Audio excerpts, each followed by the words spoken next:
more. I have spent more of my life in the DMV area than anywhere else, but I spent my. They did. Okay, don't get mad. Put it in your hands, and you know how my phone is. There's tons of places to touch where something wrong's going to. Ryan, whoever's. Thank you. What you're trying to do. Trying to get the picture back. You got it? Yeah.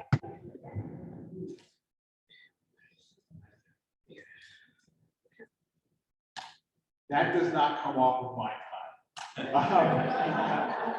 I spent the first 8 years of my life in Brooklyn, so if I brought up here, I would cut half of my sermon, but I'll just speak twice as fast. If you go, you can go to Wegmans or Shalom's or Moti's or whatever, anywhere, and you can go and you can buy Glatt kosher chicken. Okay, and if you know anything about kashrut, Glatt kosher chicken is an absurdity. Okay, because we think of Glatt kosher as like super duper kosher. But Glatt doesn't mean super duper kosher, it means smooth. And it means that the lungs of the animal have been checked and found to be free of lesions. And ain't nobody checking chicken lungs, okay?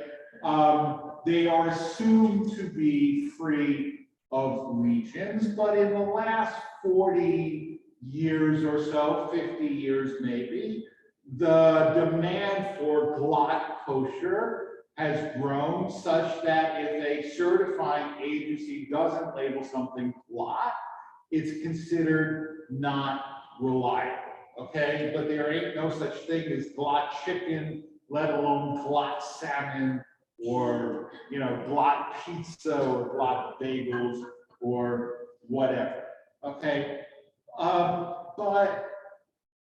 So we learn a lot about kashrut in this week's parsha, right? And as an aside, I hear people talk about this concept of biblical kosher, right? That is to say, I eat beef, chicken, not pork, not lobsters, whatever, but it doesn't have to be slaughtered in a certain way because that's not from the Torah.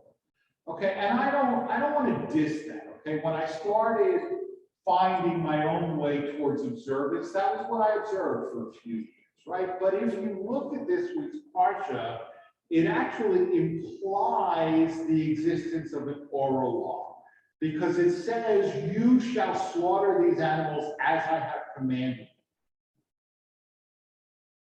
But the "as I have commanded you" is not actually in there.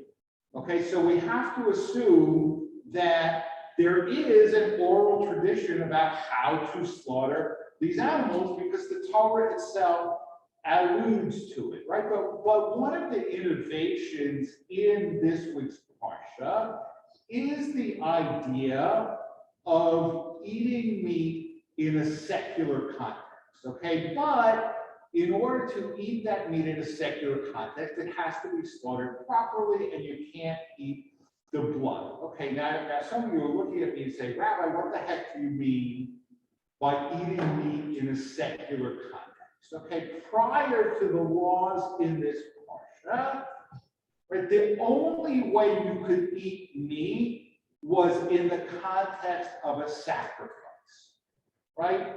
And there were, and we know this, all right, even though the Torah itself presents itself as a unitary document that says only sacrifices in the place which God will choose, which is understood later as Jerusalem. We look at the books of the prophets and of the judges, and we know that there were local sanctuaries. We know that for a fact, right? And if you wanted to eat meat, right, you brought a sheep or a goat to the sanctuary, and the Kohen slaughtered it, and some of it was burned, and some of it the Kohen ate, and the Levite ate, some of it you ate. Okay, and that was fine as long as there was local sanctuaries. But now God is saying, no, sacrifice is only in Jerusalem.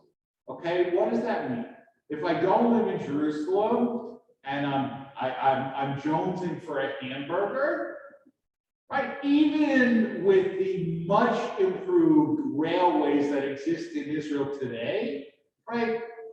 Nobody's going to go from Tel Aviv or Beersheba or the Galilee to Jerusalem just to eat meat, right? It doesn't work. So God, fine, you want to eat meat wherever you live, just slaughter it properly and don't eat the blood. Okay, and I have to say that this is a typical, to me, now of course, every rabbi believes that their particular denomination is the closest to what the Torah intended, and the other denominations are not as close to what the Torah intended, right?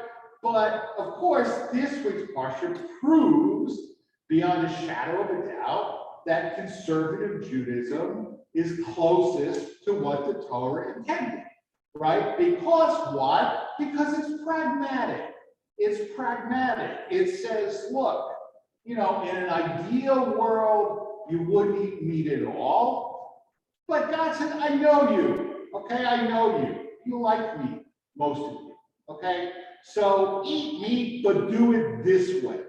Okay? I'm not going to give you impossible demands.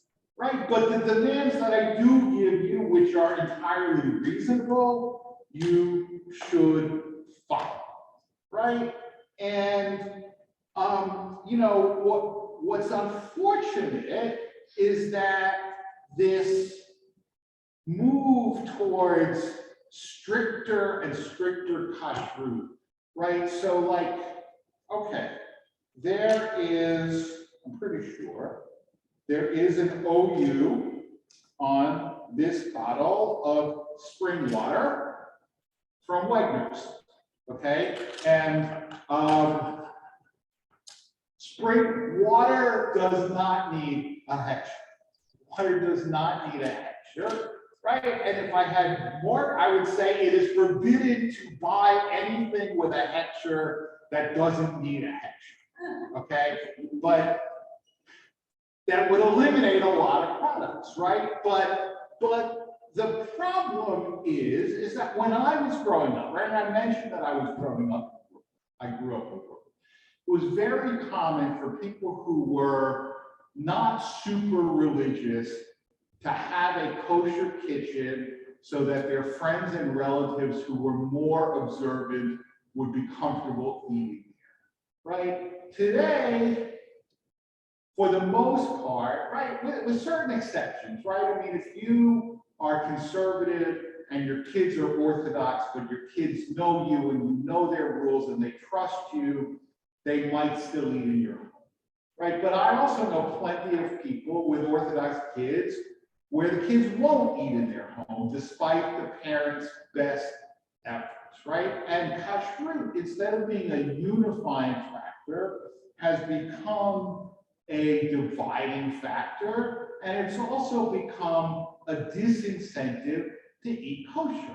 I mean, when you look at, the only real brand of meat that's available today with what we in the conservative movement consider a good, reliable hechsher that's not rot is Hebrew National.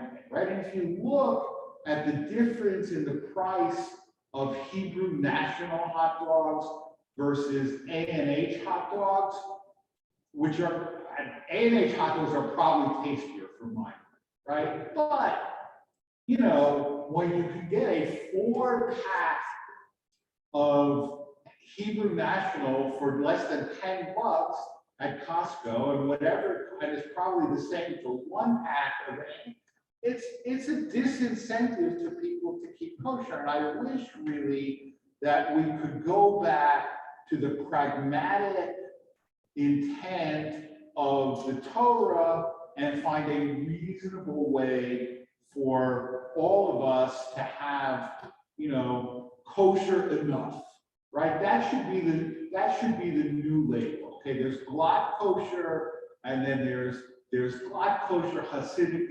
shechita, and glatt kosher Beit Yosef, and then we have our own head, kosher enough. Shabbat Shalom.